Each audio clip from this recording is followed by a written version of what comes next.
नमस्कार दोस्तों। मेरा नाम विकास काशिप है और इस साप्ताहिक पंचांग में आपका स्वागत है, जहां हम बात करेंगे आने वाले सप्ताह की तिथियां, शुभ योग और प्रमुख पर्वों की। जी तो नमस्कार दोस्तों, मेरा नाम है शालिनी मिश्रा। और आपको पहले से ये सब पता रहे कि कौन सा दिन है, उसकी आध्यात्मिक ऊर्जा कैसी है और कौन सा दिन अच्छा है महत्वपूर्ण काम शुरू करने के लिए।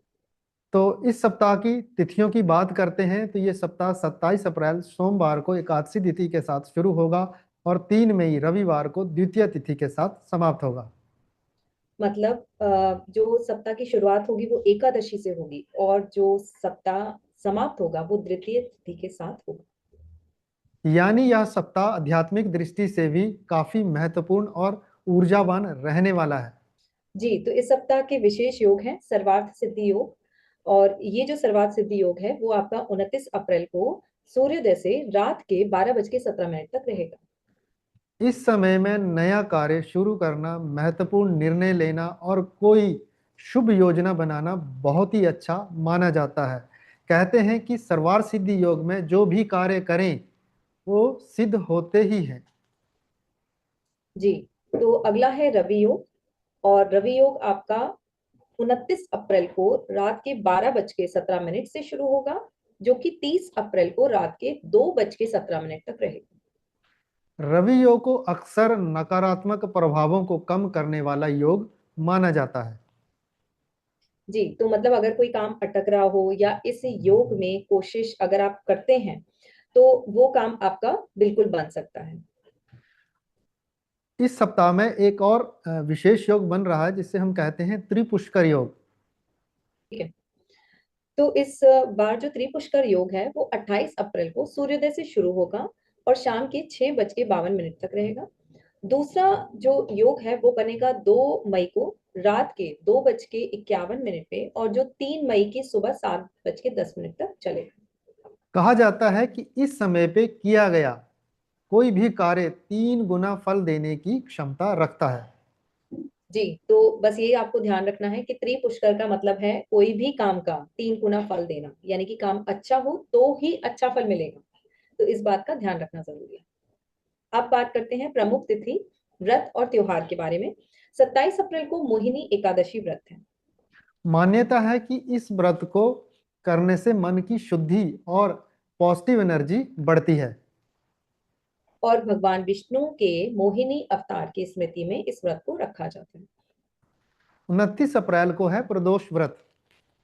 जी तो ये जो व्रत है वो भगवान शिव को समर्पित है और संध्या काल में पूजा का विशेष महत्व होता है।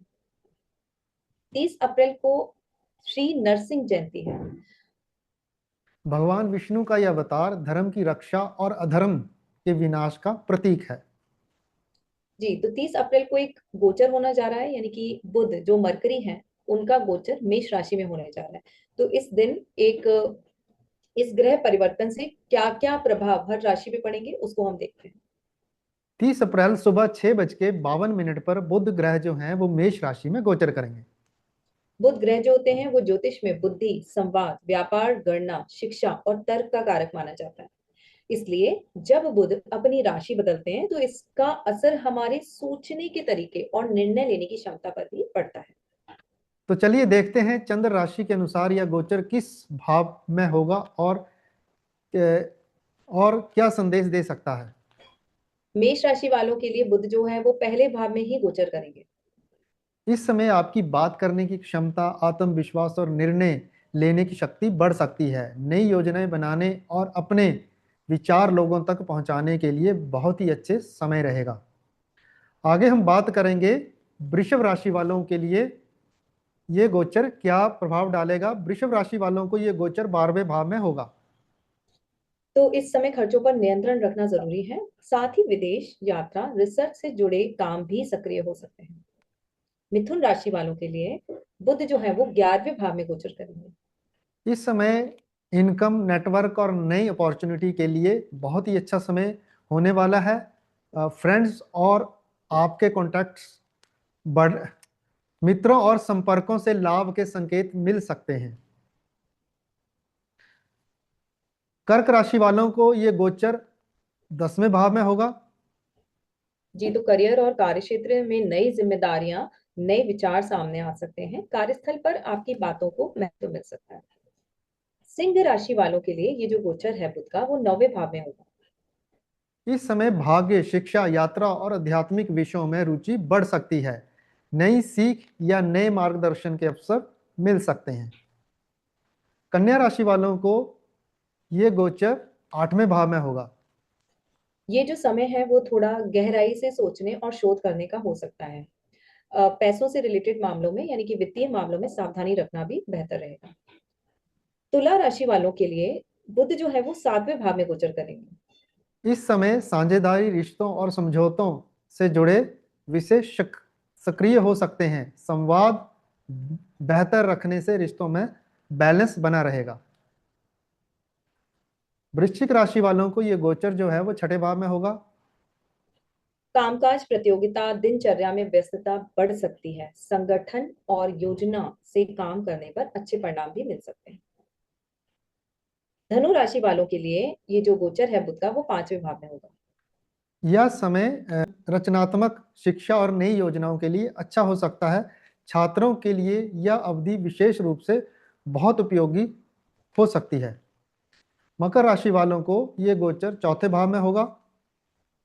जी, तो चौथा भाव घर परिवार का है, तो घर परिवार संपत्ति से जुड़े विषयों में चर्चा और योजनाएं बढ़ सकती हैं। घरेलू मामलों में संवाद महत्वपूर्ण रहेगा। कुंभ राशि वालों के लिए बुध 3रे भाव में गोचर करेंगे। इस समय साहस, संचार और छोटे प्रयासों से सफलता के संकेत मिल सकते हैं। नए विचारों को साझा करने का अच्छा समय हो सकता है। मीन राशि वालों को ये गोचर 2रे भाव में होगा। इस दौरान वाणी, वित्त और पारिवारिक विषय महत्वपूर्ण हो सकते हैं। बातचीत में संतुलन, आर्थिक योजना भी लाभदायक रहेगी। तो दोस्तों, बुध का ये गोचर कई राशियों के लिए नए संवाद, नए विचार और योजनाओं की ऊर्जा लेकर आ सकता है।